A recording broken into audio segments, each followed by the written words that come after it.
So Sam, we caught up probably 6 months ago now, and we did a bit of legal back and forth. We obviously do a lot of work together, which is great, and I love our conversations about everything that comes to my world around commercial property law and kind of deep diving things that I'm finding are issues, and I inevitably pick up the phone and give you a call. And I was chatting to you, a little while back about a fairly complex issue around the adjustment of land tax, and we'll jump into that later, but it probably triggered us, catching up again. There's been some pretty big changes in the property space from an anti-money laundering perspective, and I thought that'd be really interesting for us to sort of dive into across a bunch of other things. There's a couple of people who asked questions from our last catch-up that I thought were great questions. So I just thought we might sit down today, run through what are some really sort of, I guess, niche, right? Like if you're listening to this right now on a long form basis,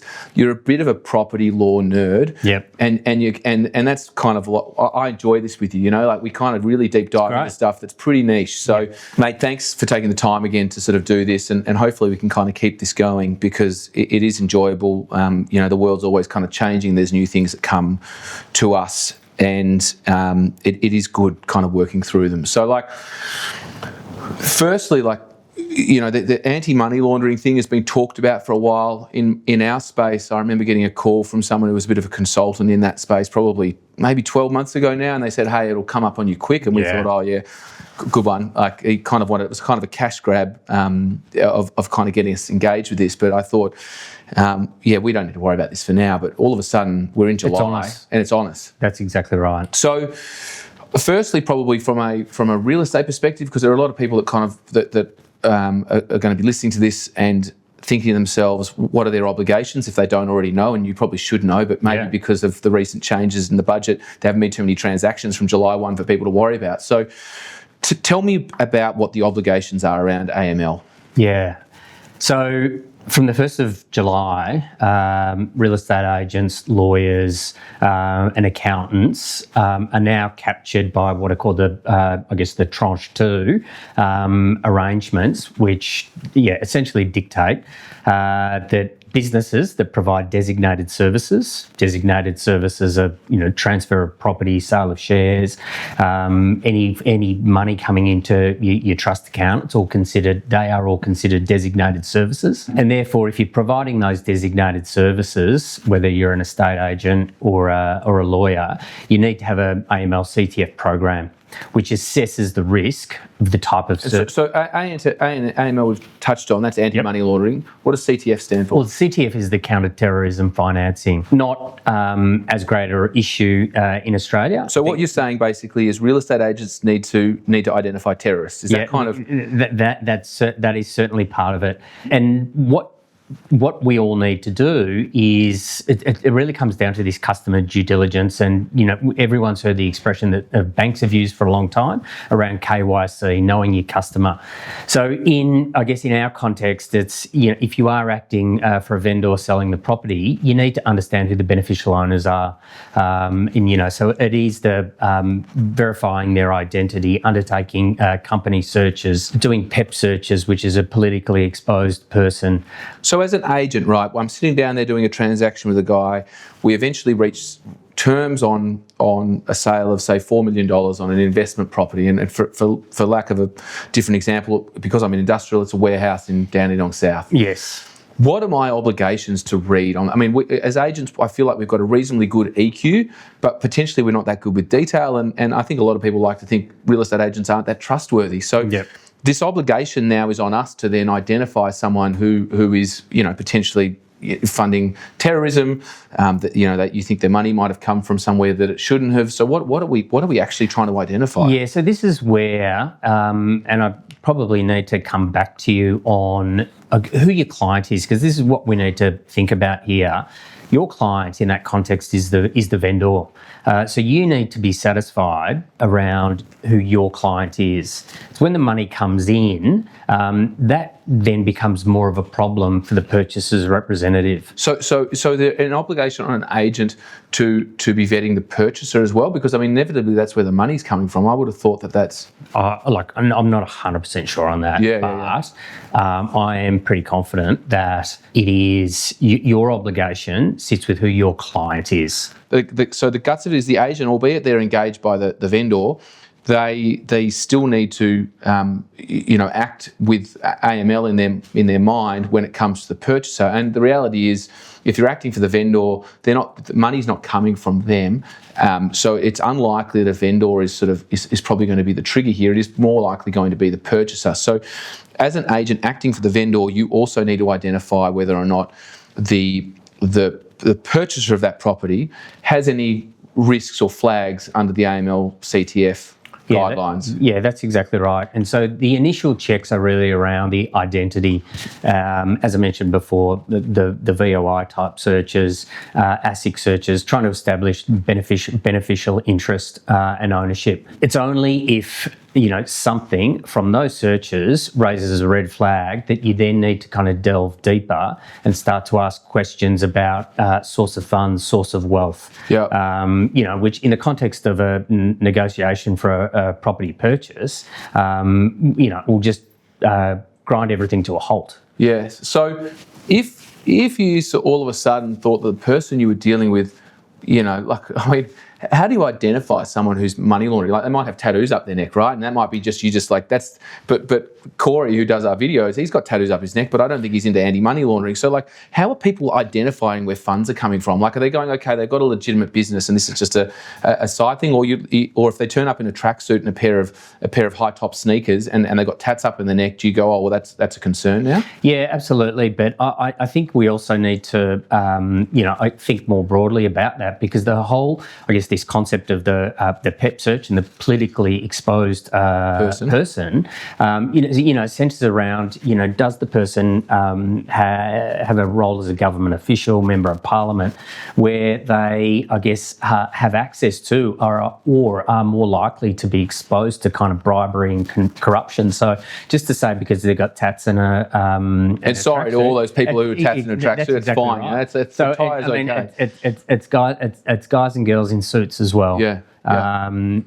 So I feel like there's more that we could dive into there, and potentially if people are looking to get advice around that, they can probably, don't reach out to me at this point because we're still learning as we're going, but potentially reaching out to you to talk about that a bit more. Yeah, absolutely. And I guess an interesting aside to this is that the Act does kind of contemplate this situation where agents and accountants and lawyers are all acting on the same transaction and all having to undertake the same steps. I mean, everyone's having to do it together but separately, right? So we're all doing it on the same people that we're dealing with, but we're separately sort of putting this in. So the Act does allow us to rely on each other's, searches and the steps that we take to, satisfy these requirements. But the interesting and important point there is that the risk assessments for each of the businesses need to be aligned. Yeah.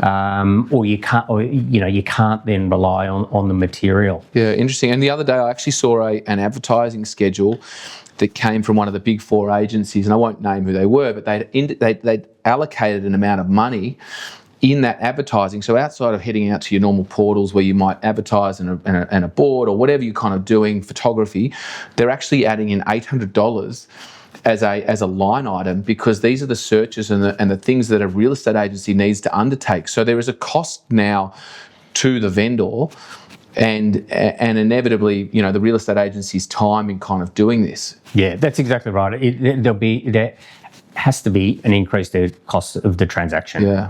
It's just inevitable with the amount of work that's required. I feel like we'll check in on this again. I feel like this will be something that does evolve. It's obviously going to have some teething issues as everyone sort of gets this on board. I wanted to chat about the going concern provision. And for those who don't know, the going concern provision is when you're buying a property, and I'll sort of dumb it down to its simplest form. You're buying a property that has a tenant already in there. In commercial property, there is an obligation, if the property is empty, to pay GST on the sale. But if there is a tenant in the property and that tenant is actively kind of within lease, and the property is then sold with that tenant still in there, the going concern provision is enacted. And with that, on the purchase price, let's say that purchase price is $4 million, in a transaction where that building was empty, you would pay 10% GST, which would be $400,000. But when the going concern provision is acted, you don't actually pay GST. So the $4 million price is all that you pay as a purchaser, and there is no GST paid on top. And probably something to add, which is just, again, going to our topic of things being a bit more niche, but you, on that $400,000, you then pay stamp duty on top of that, on top of the GST, or the GST component of $400,000, you pay stamp duty. Now, if you're correctly registered, you will get your GST portion back. So it's really important for people to know that you just need to fund that $400,000 in that period of your BAS statement, and assuming you're set up correctly, you get that $400,000 back as a credit, and it's all fine. What you don't get back is the $24,000 that you pay in stamp duty. So that is a cost to that transaction. And the other thing that just complicates it a little bit more is if you are running pretty tight with your financing an additional $400,000, albeit it's only for a short period of time, can complicate things, can make things a little bit more difficult. So as agents in commercial property, there is a huge desire for people to try and mitigate their cost in the transaction. And in doing this, they would generally like a property to be a going concern. Now, you cannot make an industrial block of land a going concern that easily, but I think for most vacant possession buildings, people are trying to make that sale a going concern, albeit it might not on face value look like that. It's wildly misconfused, and I'd love you to add a bit of insight into where it sits. Absolutely. I think the fact that on the sale of land where there is a GST component, having to then pay stamp duty on the GST component, which is a tax on tax, has really grind people's gears. Absolutely. They really don't want it. I think if it didn't have that, I don't think people would. If it didn't have that, I don't think people would have as much of an issue with it. Yeah, absolutely. But the GST, having to pay the GST, you're exactly right. It's a cash flow issue more than anything else. But it still does need to be potentially financed. So there is a cost. There is a cost to it. So for years. Vendors and purchasers have, devised arrangements where a lease is put into place prior to settlement. There's a couple of exceptions, to that. Well, maybe I'll put some examples to you. Okay, so let's say, for example, we've got a vacant possession property. It's currently empty, and the purchaser of that property is for lack of a better word, they're intending to occupy it, but they're intending to occupy it with a business, and they're going to be purchasing it in an entity that's been set up to buy property in. So they are at arm's length, but they're going to be the purchaser, he or she, or the group is going to be occupying that building. I often have them come to me and say that they would like to put a lease in place and purchase the property and form a going concern contract of sale. And with that, avoid paying GST and avoid that additional stamp duty burden. How do you see this playing out? So it's a completely genuine structure that you buy property, businesses buy property in a specific special purpose vehicle, which is only intended to hold the property, and they intend to operate the business from there. Happens all the time. In order to make sure that it, passes the smell test, it needs to be like the lease that is then negotiated between the vendor and the purchaser's related entity. Needs to be at arm's length, like you mentioned. So there's a legitimacy to it, right? Absolutely. Like it needs to have a proper length of term. It needs. I know these leases aren't registered, so it's sort of like they're kind of like it's for lack of a better word, it's a bit of a show, but inevitably most businesses do lease the property, even if it is just an owner who's occupying it. They do normally have a lease in place. So they're putting a legitimate lease together with bonds and increases and a term. And a market rent, as you said, proper security, a genuine term. all of these things which make it, look and feel like it's a genuine arrangement. So you often act for a vendor in these outcomes where this gets brought to you. Is there any risk to a vendor putting in this going concern provision and you're putting a lease in place? So there's a couple of things I'll flag. Is there any risk to the vendor that they don't charge GST when it settles? And the other question I've got is if for whatever reason that entity doesn't settle the property, and you've got this lease in place, this is something we've talked about a bit, but you need to put a provision in that lease that it's conditional on the contract of sale concluding and being, and settling, right? Yeah, absolutely. So there are a couple of things that that the vendor can do to mitigate its risk. Never going to completely eliminate that risk, and vendors need to understand that. So there is added risk to a vendor, and so in an aggressive market, these transactions get harder and harder to put together because there's a complexity to it and there's a little risk. But I guess as the market kind of evens out, like the market we're in today, it's probably something that vendors are open to doing, juggling things for a couple of weeks and adding a little bit of risk to see a transaction be successcul. Absolutely. We're seeing it more and more. But again, the vendor can mitigate that risk by entering into a genuine arm's length arrangement. As I said, the rent needs to be genuine. Rent should be paid. There shouldn't be a rent-free period, prior to settlement. And then, that rent gets adjusted. It does get adjusted at settlement. The leases obviously needs to be executed. So, I mean, we can kind of, I don't want to get too deep into this, but like if you put a lease in place prior to settlement, you're in theory, you're allowing that purchaser access to the building like a tenant. Correct. What if we didn't want to do that? What if you wanted the lease to start the same day it's settled or the day before or something like that? How could you do it? Because the last thing you want is someone going in there for a month and all of a sudden they're making all these additions and changes to a building. And what if they can't settle? And then they can't settle. Absolutely. So we do typically see provisions around no changes prior to settle, no changes to the building prior to settlement within the lease document. Within that document, or the landlord just withholds consent. So could the lease start after could the lease be in place, signed, and in the contract of sale, but not actually commence until? No, it needs to have commenced. Yes. On the date of supply, and the date of supply is the settlement date. Right. So in theory, you could have that lease start that doesn't need to start a month before. It could start a day before, and it'll pass that kind of test in your mind. So there are no hard and fast rules about when it needs to start. The only rule is that the lease needs to be in place on the date of settlement. Okay. But it just then goes back to, does it look and feel like a genuine arrangement? Yes. And I'm sorry, like I'm testing you here, but this is the stuff that we kind of come across every day. Yep.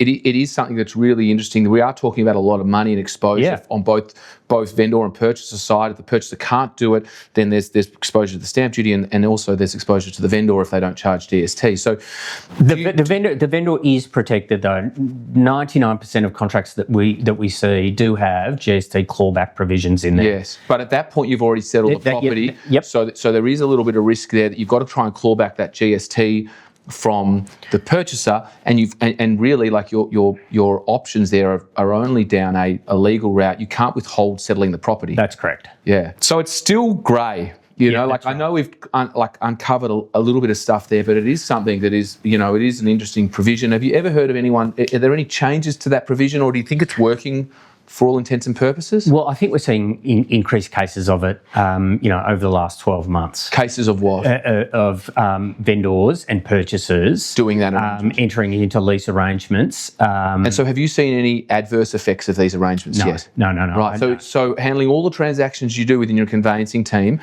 and seeing this fairly regularly. And I don't know how many of these you would do in your transactions where they are when I say not a genuine going concern, but they are a manufactured going concern. To date, you haven't seen any outcomes where... No. And I think for the most part, because they are genuine, you've got an arrangement where it's an owner-operator, or alternatively, that the purchaser knows of a tenant that wants the premises. I'll put a very quick case to you again now. What about investors who buy properties vacant possession with full intention of leasing that property?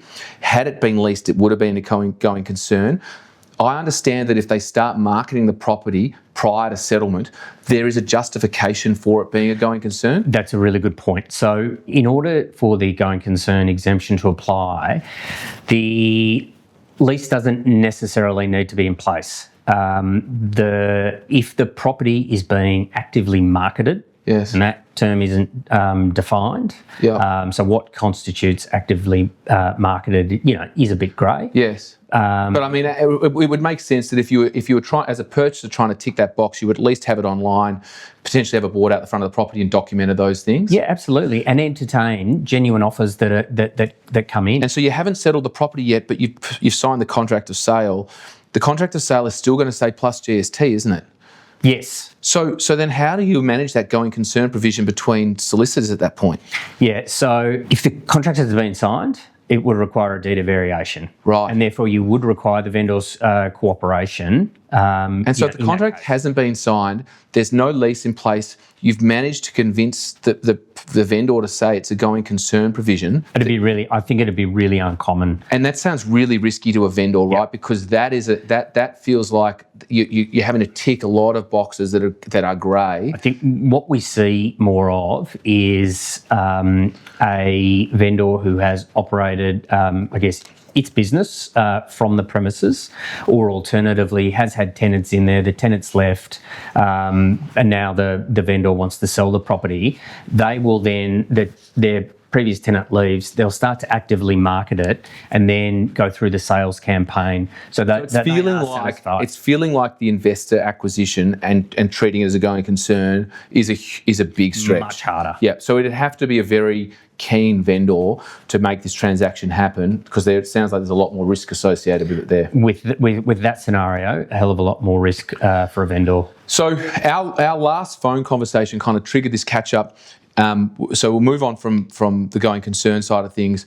There was a change in 2024, and correct me if I'm wrong, in July, where there was rules put in place that if a sale happened under the value of $10 million, that you could not adjust for land tax. Now, interestingly, this affected me when I purchased a property from someone I thought was an owner-occupier, and actually it came to true that they had another owner-occupied home, and this was a pure investment for them.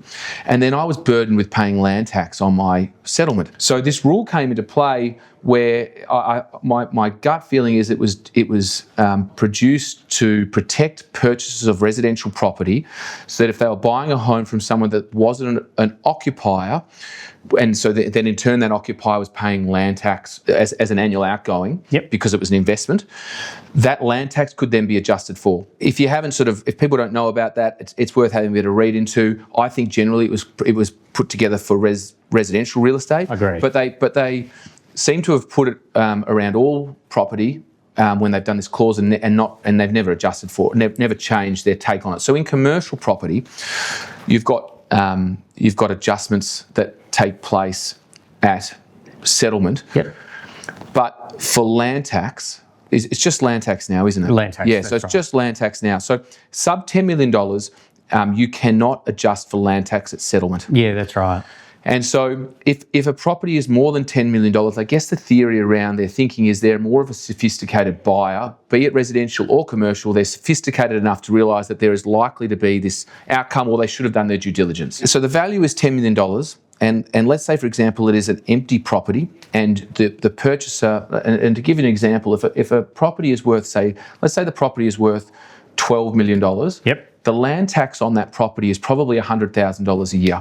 Now, if you in turn settle that property in February, the SRO writes a letter to the person who the name of the title is in. Correct. On the night of New Year's Eve of the year prior. So if in the turn of the clock of the year, whatever the name of the title of the property is in, they are the people who are issued the land tax notice. Correct. Now, they don't get issued that land tax notice till later. Sometimes it's around February, end of February, March. That's correct.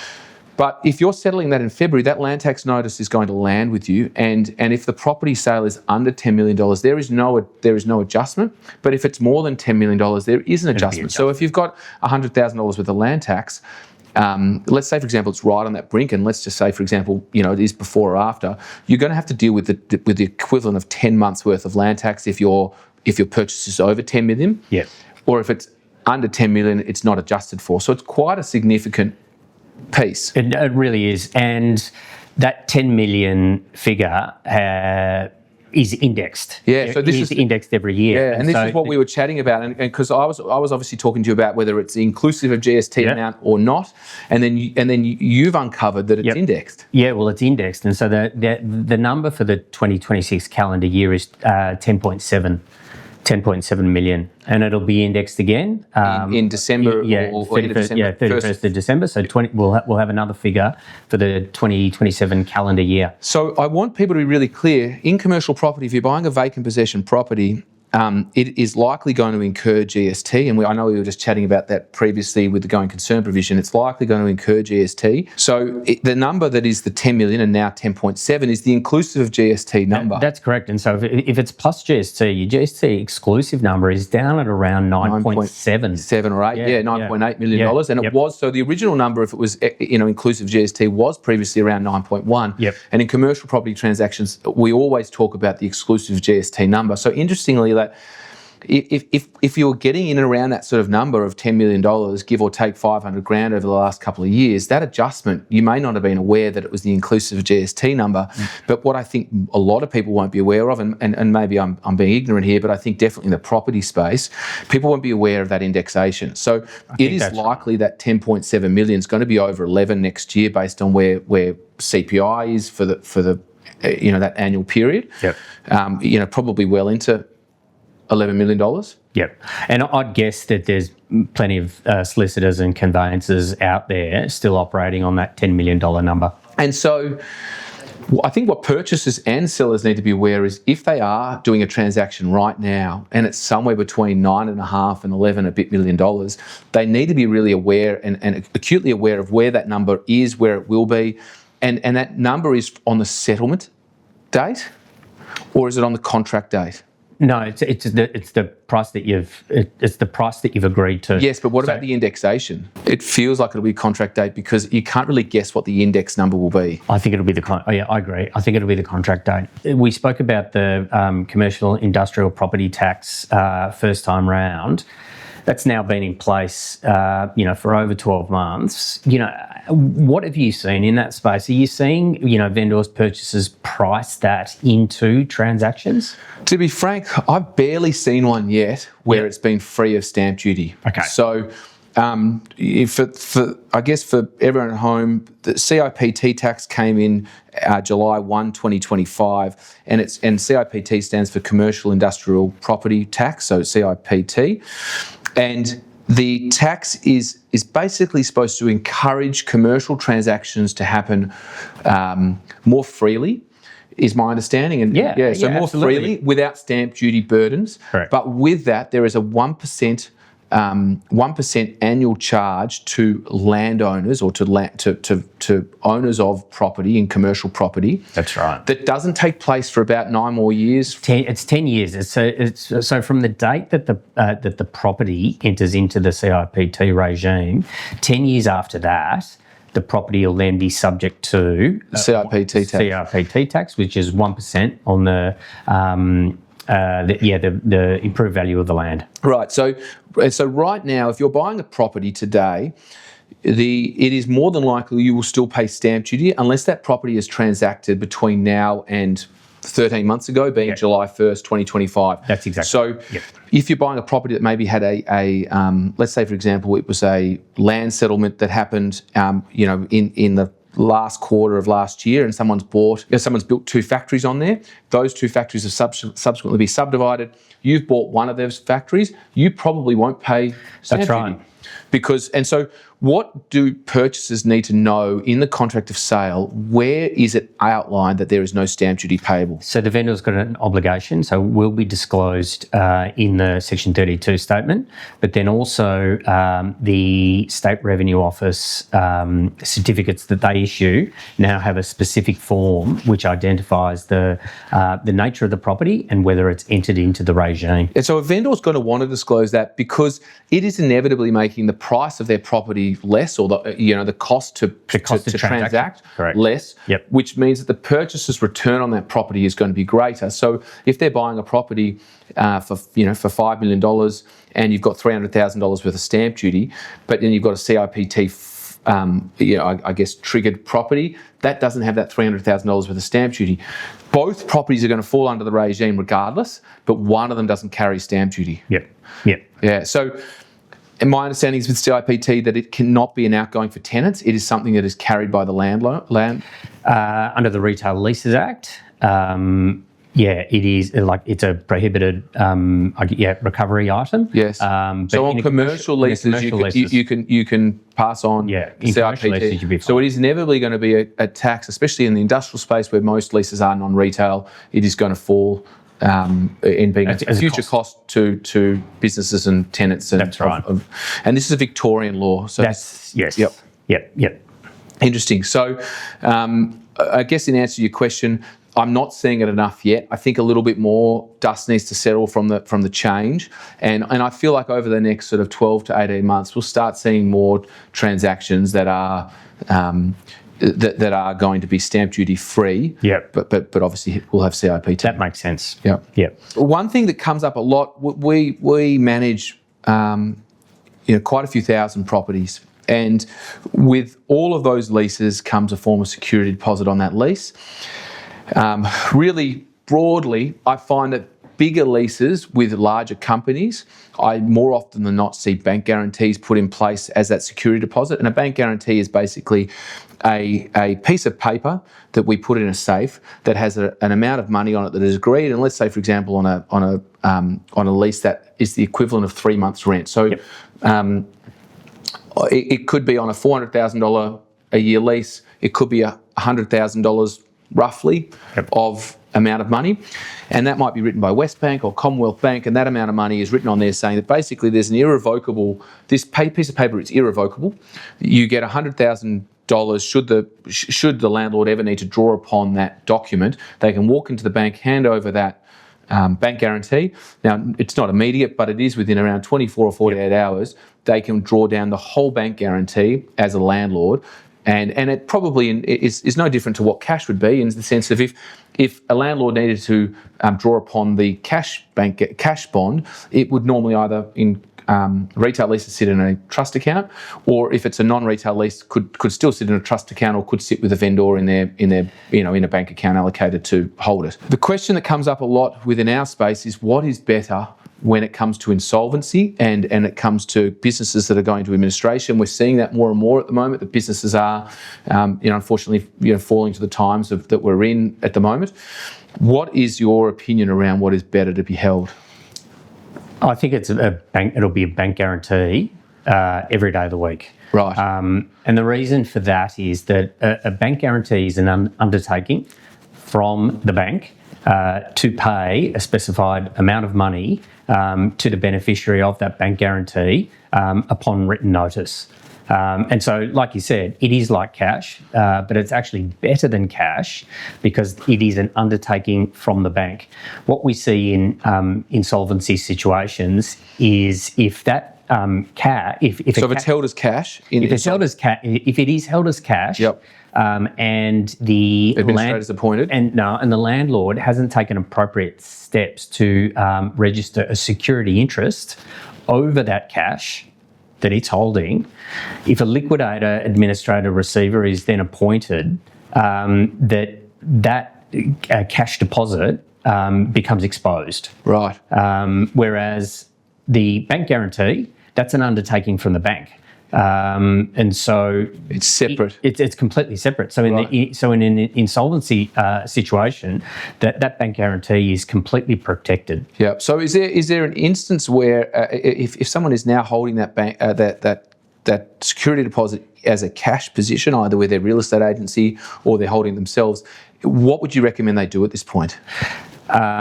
Refer to the terms of their lease, yep. And make sure that they have the ability to register a security interest on the PPSR over that cash deposit, and speak to their solicitor about it. Yeah. That will then protect the cash deposit in the event of a liquidation, insolvency. And something that's sort of kind of an extension on that is in leases, we find that we do see personal guarantees still from companies. Broadly, I would say that in properties that are smaller leases, newer businesses, you're more likely to get a personal guarantee because that business might not have the track record. And so that personal guarantee is offered as supplementary to the company guarantee because there's not a great history of trading maybe with that entity, or maybe it's fairly new.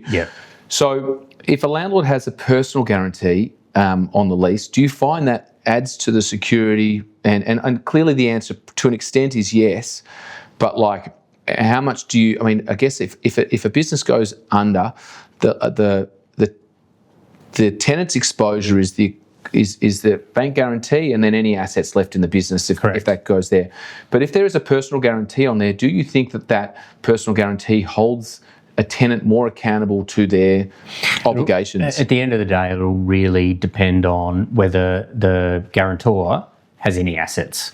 If the guarantor has no assets, it's questionable, whether it's worth the landlord pursuing them. I mean, I'd say in my time of doing this and having seen a lot of administrations take place, or potentially tenants sort of go bad, actually a landlord pursuing it, engaging a solicitor, going to all of that expense. I mean, I would have thought you're probably not getting any change out of 10K just to start the process. That's just to start it, let alone it going to court. So if a tenant owes someone $20,000, $30,000, $40,000 and they have a personal guarantee, you probably wouldn't see too many times where a landlord's like, it's worth me pursuing this. No. I mean, certainly you start with the letters of demand, make an effort to try and recover the money, but then you've really got to balance, you've got to weigh it up. And so if a landlord really had a bee in his bonnet, let's say, for example, he really wanted the relationship between tenant and landlord was so bad, and the landlord just thought, I'm going after this guy regardless. What are the ultimate consequences for a tenant who does have a personal guarantee, and let's say they owe $60,000, they don't have any assets to their name? What is the ultimate outcome?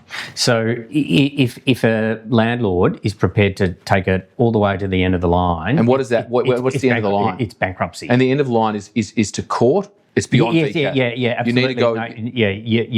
You're once you've got the debt, which could be through VCAT. But then once you're then trying to enforce it, you're in the courts. So I think I guess what I would say is, in practice, then, if someone has a personal guarantee on a lease, and the landlord has the means to, there is the exposure there to bankruptcy, which is a far greater consequence to a tenant as an individual. So what I would say is and I've seen it recently, that if a tenant has a personal guarantee, he knows that is an ultimate consequence, and therefore if the money owed is, say, $30,000, potentially a letter to say, listen, we'll work through a payment plan with you with this, but we want this money, otherwise we're taking it to the end of the line.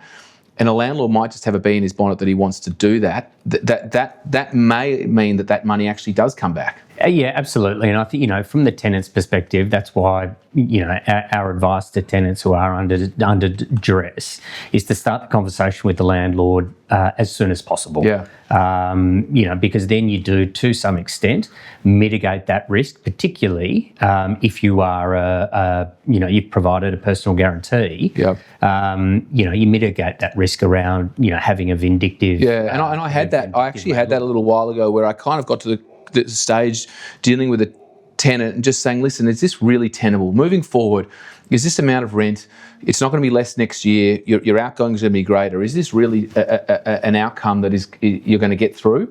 Or do we work towards plan B? And plan B looks like trying to work through a sensible exit, speaking to your landlord early. And then with that, there's still going to be a cost borne by the tenant to get out of there, but it's way less ugly. And especially in a market where there is, I guess, I'm probably speaking mostly to industrial right now, where vacancy is low. For tenants who are struggling and who probably can't see an outcome, that maybe those early conversations are going to lead to them just being able to exit the building, a new tenant's put in, and there's a lot less exposure to what could happen if it goes down the path of administration. Yeah, that's exactly right. So in that commercial space, we've recently seen a tenant be very proactive, engage with the landlord, essentially conceded and forfeited its bank guarantee, and in return, received a surrender of lease and a full release. Yep. So the conversations are critical. I wanted to touch on retail tenants and options, and what I found with industrial lately is a lot of people have been letting options expire on commercial leases because often tenants aren't that aware that their option is coming up. They often don't diarise that option, and they kind of just expect that someone's going to reach out and say, hey, your option's coming up. If it is a commercial lease, there's no obligation on the landlord to do that. So what that's doing from a tenant perspective, if you're putting a tenant hat on at this point, you must diarise your option day nice and early so that you know it's coming up and understand your obligations under the lease when exercising that option. If you miss your option, you lose all cards. That's right. Your negotiation ability as a tenant is really exposed. That's right. In the retail space, there's a quirk to that. So if they fall under the Retail Leases Act? Yeah, that's right. So under the Retail Leases Act, in situation where the tenant has an option, the landlord has an obligation to give notice to the tenant 3 months prior to the last date that exercise the option. And so my understanding is that it's not earlier than 6 months prior to that date, but it can't be any later than 3 months. So you've got a window to give that option. Yeah. There is the window there, and the form of notice that the landlord needs to provide. It's a prescribed form. So they basically need to indicate what their option is. Yes. When the relevant date. The date they need to exercise it by. Correct. And they need to indicate a rental amount, don't they? Yeah, that's right. And so determining that rental amount, the landlord is in theory proposing that market rent at that stage, in their opinion. That's right. Yeah. And so a tenant then, like let's say for example, this is then given to the tenant, can they exercise their option but not agree to the market rent? Yeah, that's right. So there is the ability for them to, propose an alternative rent, and then you fall into that negotiation space. But is it important to exercise the option? Because I guess the main thing is that the tenant needs to exercise their option, and whether or not they accept that rent is two different things. Yep. And often a landlord will present a rent that potentially the tenant wants to negotiate. Sometimes, I'm finding at the moment, sometimes landlords are a bit more pragmatic about wanting to maintain that tenant, so they want to present a tenant's a market value that makes sense. And so if they accept that, happy days, a deed of renewal is signed and everyone moves on. If the position from the landlord is not seen as being market by the tenant then could obviously either begin negotiating that piece, and inevitably if those negotiations break down, and I don't see this happening too much in the industrial space because we deal with a fairly a simpler transaction. Yep. Incentives are less a part of it. Often the market reviews are talking to just face rents only, so it is a bit easier. It feels like industrial, and I've only probably in my last 10 years seen it happen on 2 occasions where it's had to get there. But there is an independent arbitrator, depending on whether it's a Retail Leases Act, it falls under the Small Business Commissioner, and then they would appoint an independent valuer. And if it is a non-retail lease and potentially it sits under the REIV lease or the LIV lease, they both have a course of action that takes place should negotiations break down. Yeah, that's right. So if the parties can't agree, the lease will typically set out the mechanism by which the issue is then resolved.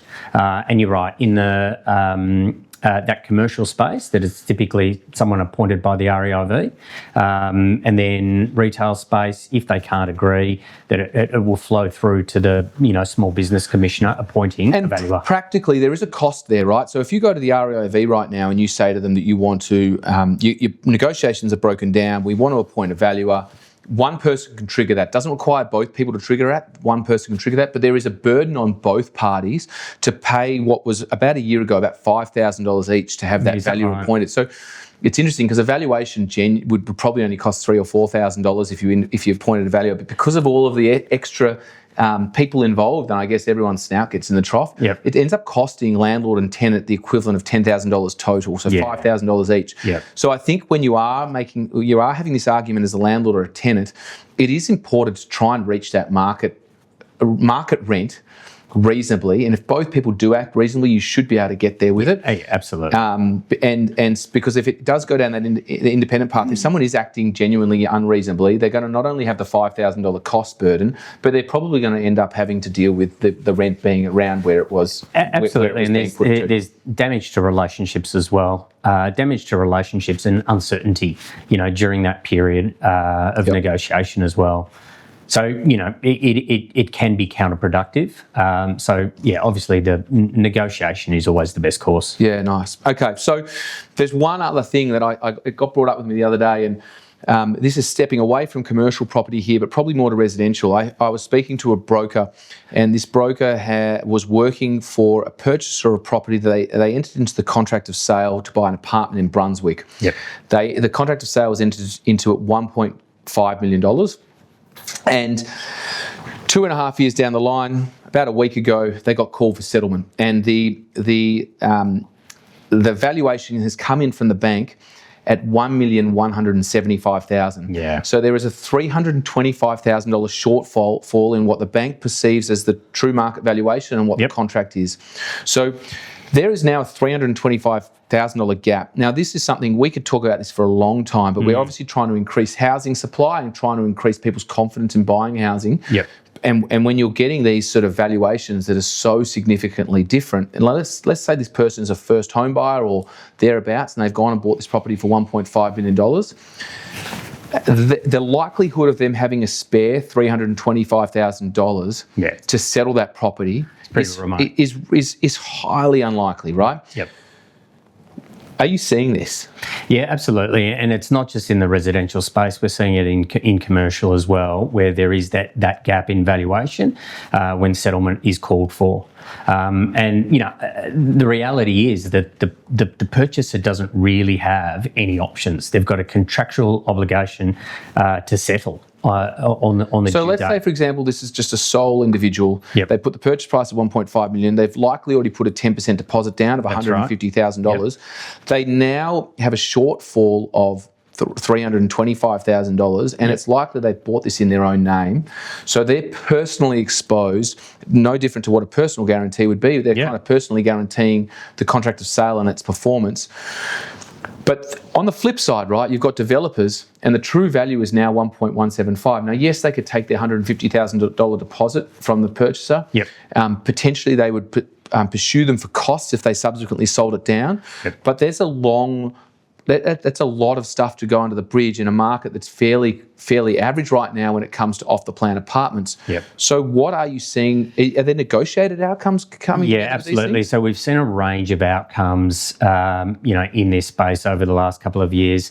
Purchasers just being prepared to walk away from their 10% deposit. Yep. Which really, sticks in your throat if it's a $1.5 million Well, especially because they've waited so long, right? They've been 2 years, they're looking forward to their apartment. And not only they're not getting their apartment, but they're also losing $150,000. Torching $150,000, absolutely. We're seeing increased instances of, in the residential space, the bank of mum and dad, to fund that gap. And so if that's not there, and a developer has the inevitable issue that their property is now only probably worth $1.2 million in this market, or maybe it's a little bit more because the bank was conservative. Yep. But are you seeing a negotiated outcome between maybe developer and? There are negotiated outcomes, and we're seeing increased instances of vendor finance. Right. Where the vendor, the developer, is essentially funding the gap. Yes. On a caveat or potentially a second mortgage. Right. I would have thought a lot of banks wouldn't like second mortgages, so potentially developers are doing unsecured loans here. That's exactly right. Right. In that first home buyer space, I'd be really surprised to see one of the big banks, consent to a second mortgage where the LVR's up around 95%. And have you got an example of where that? What that sort of additional loan might look like? Let's say, for example, it was $300,000. Well, they're not going to be doing it at bank interest, are they? They're going to be wanting more for their money. Yeah, that's exactly right. And so it depends where the money's coming from. Obviously, bank of mum and dad's is inevitably going to be a favourable rate. So if it is some sort of second mortgage, either from a developer or potentially a financial institution, a financier, that the increased risk is always priced in. There's either a second financier who is putting a mortgage on the property, but that's unlikely to be happening. Yep. But you are seeing developers actually financing this. What does that look like in terms of what an interest might look like on that additional $325,000, and what sort of time period are they expecting to be paid back on? Yeah, so we've seen a range. So there's anywhere from 12 months to give the purchaser the opportunity to refinance the entire. So there might be a shorter period of time. Yeah, absolutely. Expectation that maybe the market improves, or maybe they get better eyes over it, that they can they can find their feet again. Yeah, that's exactly right. Okay. Yep. Interesting. Yep. Obviously, there's an element in here of how desperate the vendor, the developer, is to settle the matter as well. Like, how many lots have they got to get through? How many instances of this, the shortfall are they dealing with? And I mean, that's the developer's profit there, that they're kind of leaving out in the wind for a bit, and also exposed to as well. So, I mean, I'm not going to suggest that it's a house of cards, but it is something that people need to be aware of and across. Sam, we've checked in on sort of 5 or 6 great things there, and I thoroughly enjoy chatting to you. I like that we can get really nerdy with this sort of stuff. I think you're definitely more nerdy than me when it comes to this. And there was a couple of questions that came through on the Instagram last night. Yep. And they were not law related. Yep. But they were asked about how you can run such a great legal business. You've got 4 children. That's great. And you've just turned 50, yet when we ride our bikes together, you absolutely put me to the sword. People want to know, what is your magic recipe? I think we'll need half an hour for that one, Angus. Very good. Thanks, Sam. Thanks, mate. See ya.